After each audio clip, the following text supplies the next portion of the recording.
What would you do if a mother slapped her own son twice in front of a room full of party guests and then exposed him as an abuser? The champagne was still bubbling. The cake hadn't even been cut. And yet, in the middle of his 40th birthday celebration, Eric Thompson's perfect world began to crumble because his mother had just found out the brutal truth that the wife he paraded like a trophy had been hiding bruises under her long sleeves for over a year. Claire stood frozen, her heart pounding louder than the silence in the room. This was the moment she'd feared and dreamed of, at the same time the moment someone finally saw her pain and did something about it. Guests gasped. Some backed away. Others stared unsure whether this was some twisted joke. But it wasn't a joke. It was Claire's real life peeling away its mask.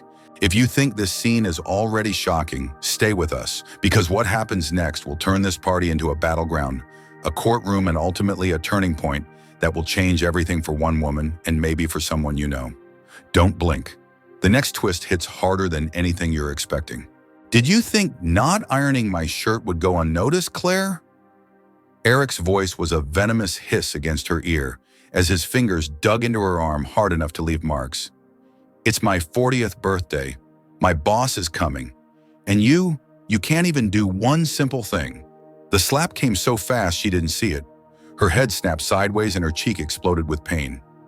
Claire staggered back, catching herself on the edge of the marble countertop in the kitchen. Her ribs, already bruised from a shove the night before, screamed in protest. But she didn't cry. She never cried. Not in front of him. Eric straightened his shirt, smoothed down his designer blazer, and glanced at the clock. You've got 1 hour before the guests arrive.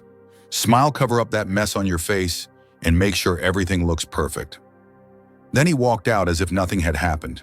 Claire leaned over the sink, gripping its edge, until her knuckles turned white. The taste of blood lingered in her mouth. The blue silk dress she'd picked, the one with long sleeves and a high neck, now felt like armor. She reached for the concealer on the bathroom counter with a shaking hand. Her reflection stared back at her, pale, hollow, afraid. But even more frightening was the dull acceptance in her eyes. What have I become? She whispered to herself. She used to be Claire Walker, ambitious, bright, full of wit and potential, a junior paralegal at a downtown Chicago law firm. That was before Eric Thompson swept her off her feet with his charm, his money, his promises. He made her feel chosen, special, and then the first slap came. Right after their engagement. Just a misunderstanding, he said. A slip. He cried that night, brought her flowers the next day, took her to a 5-star restaurant, promised it would never happen again. She believed him, but now she was someone else. Someone who timed her footsteps to avoid creaking floorboards. Someone who memorized every rule of silence and obedience. Someone who told her own mother that she just had a cold to explain the hoarseness in her voice after being choked. The makeup only did so much. The yellowish bruise on her cheek still peeked through. She tugged a lock of her brown hair forward to cover it and ignored the sharp pain in her ribs as she bent down to check the tartlets in the oven. At 6 p.m., the apartment transformed into a glittering showroom. Candles flickered on the dining table. Champagne bottles chilled in ice buckets. Laughter echoed as the first guests arrived, Eric's co-workers from Brighton & Co. A few high society friends, and finally his boss, Mr. Richard Caldwell, whose presence was practically worshipped by Eric. Claire floated among them like a ghost. She smiled when prompted. She handed out drinks. She deflected compliments about the food, the decor, her lucky marriage. But every movement was agony, every breath a reminder of last night's blows. Then came a knock at the door. Her heart skipped. It was too early for her mother, Linda, who was due at 9. Claire opened the door to find an unexpected visitor, Margaret Thompson, her mother-in-law. "Margaret, you're early," Claire managed, hugging her stiffly. The embrace sent fresh pain through her ribs. Margaret stepped back and examined her. "My goodness, you look tired. Are you okay, dear?" Claire smiled, practiced, hollow. "Just a bit of a cold. You know how these parties can be." But Margaret didn't respond. Her eyes had narrowed slightly. She had always been a sharp woman, tough, pragmatic, a retired civil engineer who raised Eric alone after his father walked out. She wasn't the affectionate type, but she was fair. Claire had always kept her at arm's length, fearing judgment. But tonight her gaze lingered just a moment too long. As the party swelled, Claire returned to the kitchen to prepare more hors d'oeuvres. That's when Jake, the new associate from Eric's team, quietly stepped in. "You okay?" he asked, his voice low. She stiffened. "Of course. Just busy." Jake didn't leave. He watched her hands as they trembled, slightly arranging canapes. "My sister used to get that same look," he said, right before she left her husband. Claire turned sharply. "Excuse me?" But before he could say more, Eric called from the living room. "Claire, we need more drinks out here." The kitchen door slammed shut behind her. Her mind reeled. Was it that obvious? She emerged with a tray in hand just in time to see Eric throwing his arm around her for a photo with his coworkers. His grip pinched the exact spot where her bruise was darkest. "You're glad you married me, right, baby?" he said loud enough for everyone to hear. "Of course," Claire replied, smiling for the camera. The flash went off. Another lie captured forever. Then something snapped. As Claire turned to retreat, she heard Eric bragging to a coworker. "Her mom's gifting us a car tomorrow." Can you believe it? All Claire had to do was play the good wife. Claire froze. A car. Her mother had mentioned a surprise gift, but she hadn't known it was something this big. And Eric, he was using it. That's why he told her to keep smiling. That's why the violence got worse before tonight. Because this gift, this image was everything. Claire's stomach churned. She was a prop, a mask, a pawn in his game of success. Suddenly, Margaret appeared at her side. "Claire," she said softly, "come with me. Let's have a word on the balcony." Claire blinked. But now, the sliding door closed behind them, muffling the laughter inside. Rain began to tap against the railing. Margaret didn't beat around the bush. "Show me what he did." Claire opened her mouth, but no words came. Just a flicker of defiance and then tears. So many she couldn't stop them. "I didn't iron his shirt in time," she whispered. "He shoved me last night." I hit the table. "My ribs, my face." Margaret's face turned to stone. "That's enough," she said. "We're going back in there. And you won't say a word." "I will." Claire wiped her tears with trembling hands. "What are you going to do?" she asked. Margaret looked her dead in the eye. What a real mother would do. Do you think Margaret made the right decision stepping in, or should Claire have spoken out herself? Comment yes if you believe Claire should fight back, or no if you think she should escape quietly. And tell us, what country are you watching from? We want to hear your thoughts. Claire followed Margaret back into the glowing apartment, like a woman walking toward a cliff's edge. Her mind throbbed with fear, humiliation, and something new, something dangerous, the taste of resistance. Rain tapped against the balcony door, as if warning her to turn back, but she didn't. Inside, Eric was still holding court, retelling a story about manipulating a supplier into giving him a 40% discount. Laughter burst from the crowd just as Margaret paused at the threshold, her presence commanding silence more effectively than any shout. "Eric," she said, her voice cool and sharp, "can we talk now?" Eric turned, already annoyed. "Mom, this really isn't the time." "Maybe later," I said now. The room quieted like a movie theater before the climax. Claire watched him stiffen. This wasn't the indulgent, aging mother he could dismiss. This was Margaret Thompson, and something in her expression made even Mr. Caldwell straighten his tie uncomfortably. "Fine," Eric said with forced charm, laughing nervously. "My mom loves to give speeches at parties." Margaret stepped forward until she was toe-to-toe with him. "You want to talk about manhood, son? Let's." Eric's smirk twitched. "What is this?" She didn't blink. "Let's talk about the kind of man who bruises his wife's ribs because she forgot to iron his shirt." A ripple of stunned silence cracked across the room. Claire's breath caught in her throat. Every cell in her body screamed to run, to disappear, but her feet stayed rooted. Something bigger than fear held her there. Eric's face paled. "What are you talking about?" "I saw the bruises," Margaret said. "I saw what she tried to hide. And I'm done pretending not to know what kind of monster I raised." Eric gave a short, humorless laugh. "Mom, you've had too much wine." Margaret's hand moved fast. The slap was loud, clean, and brutal. Gasps exploded around the room. Eric staggered back, clutching his cheek in disbelief. "That was for last night," she said, deadly calm. "And this," she slapped the other side harder. is for every time you laid your hands on her and thought no one would find out. Claire couldn't breathe. Eric's composure fractured. You're insane, she's making this up. Claire, tell them. Everyone turned to her. Claire's heart raced. Eric's glare sliced through the crowd like a blade. She saw it, the warning in his eyes, the silent threat. You say one word and I'll destroy you. But then she saw Margaret, her body tense, protective. And for the first time in a long time, she saw a wall between her and danger. She opened her mouth. It's true, Claire said softly. Her voice cracked, but it didn't falter. Everything she said is true.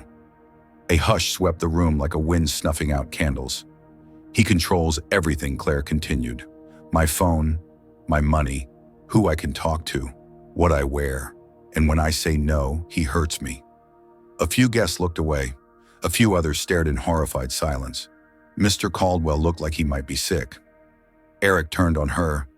You ungrateful little, before he could lunge. Jake, quiet. Jake from marketing stepped between them. Don't, Jake said. Just don't. Eric blinked in shock. Who the hell do you think you are? I'm the brother of a woman who didn't survive a man like you. Jake said, his voice low and shaking. I recognize the signs. I see it in her eyes. Eric looked around and realized no one was stepping forward for him. His audience had vanished, leaving only witnesses behind. You'll regret this, he growled, backing toward the door. You'll all regret this. You mean like she regrets every moment married to you, Margaret said, raising an eyebrow. Get out. Before I call the cops. I'll be back, Eric barked. She's my wife, my property. Wrong again, Margaret replied coldly. She's not your anything. The door slammed behind him. The silence that followed was not peace. It was aftermath. Claire stood frozen. Her hands were shaking. Her lungs burned like she'd forgotten how to breathe. Margaret stepped beside her, placed a hand on her shoulder. You did good, Claire. I feel sick, she whispered. You've been holding it in too long. Claire stumbled to the kitchen, leaned over the sink. She wasn't crying, not now. She was shaking from the weight lifted off her chest and from the storm still ahead.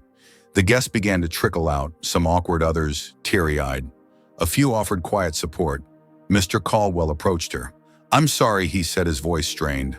None of us saw it. Or maybe we didn't want to. If you need help, legal, financial, please call my assistant. He left his card and walked out, shaking his head. In the sudden quiet of the apartment, Claire turned to Margaret.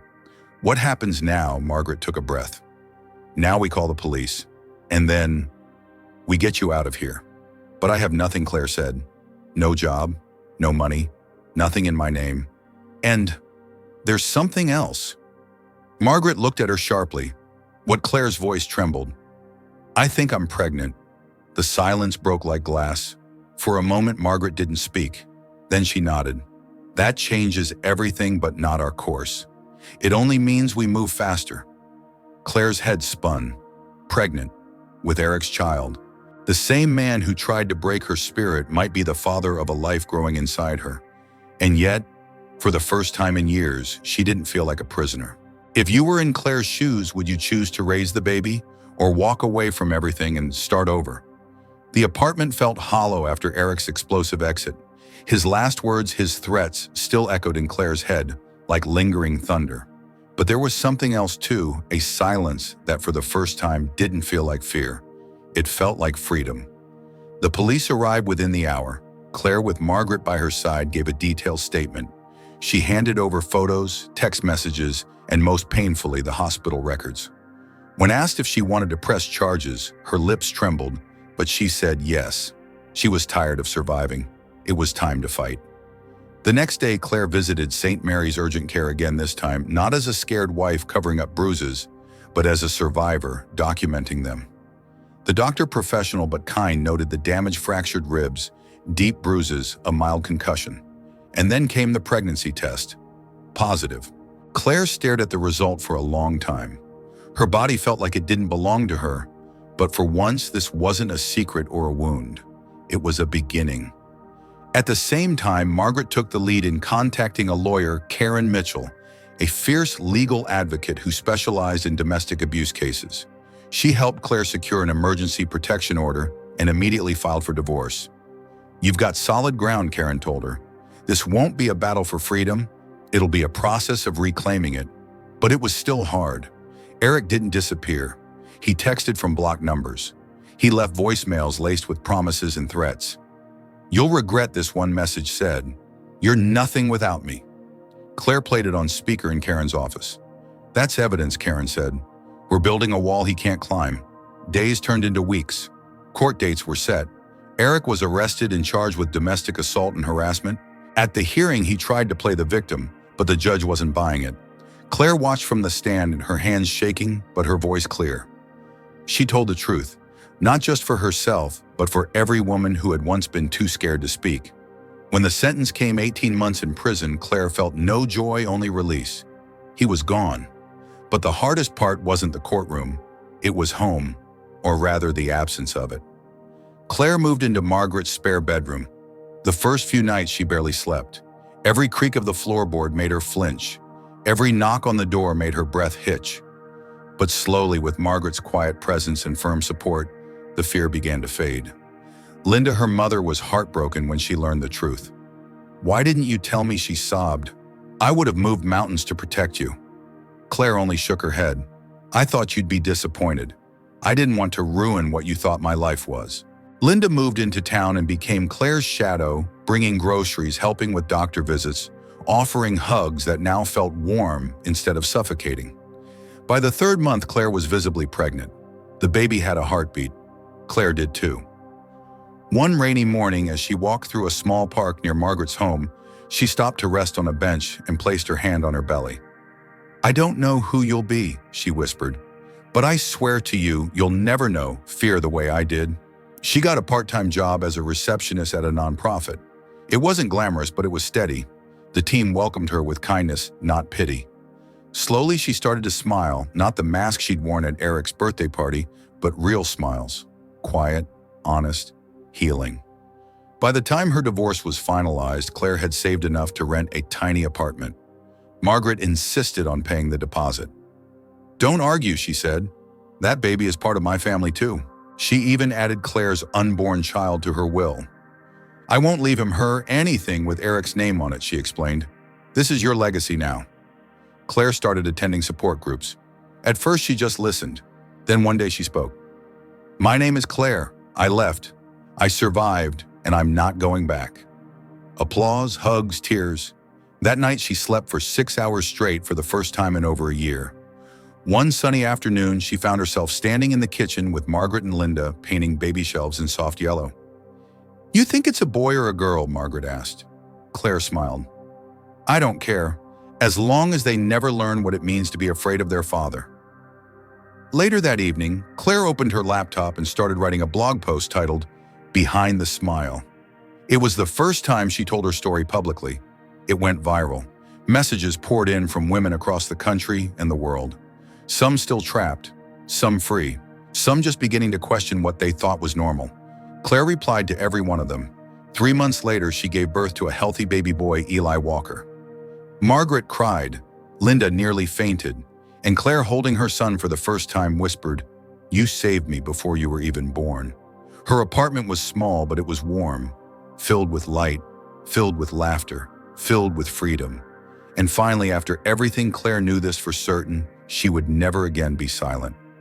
What did you feel watching Claire's journey unfold from silence to strength, from pain to purpose? If you believe every woman deserves to be heard, comment 111 below. And let us know where in the world you're watching from. Your voice matters too. Share this story if you believe someone out there needs to hear it today.